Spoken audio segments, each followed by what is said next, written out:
নমস্কার, আমি জয়তী। কেমন আছেন সবাই? নিশ্চয়ই খুব ভালো আছেন। আমিও খুব ভালো আছি। আজ আপনাদের সামনে আমি হ্যান্ডরাইটিং নিয়ে কিছু কথা বলতে এলাম।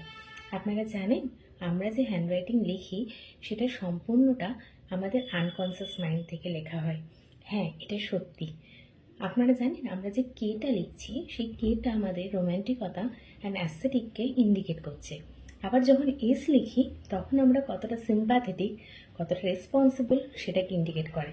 আবার যখন আমরা আর লিখছি সেটা কতটা রিদমিক আমরা সেটাকে ইন্ডিকেট করছে।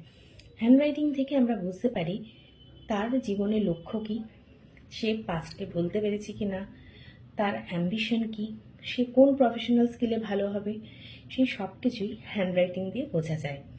আরও বিশদে যদি জানতে চান তাহলে অবশ্যই আমার সঙ্গে যোগাযোগ করতে হবে।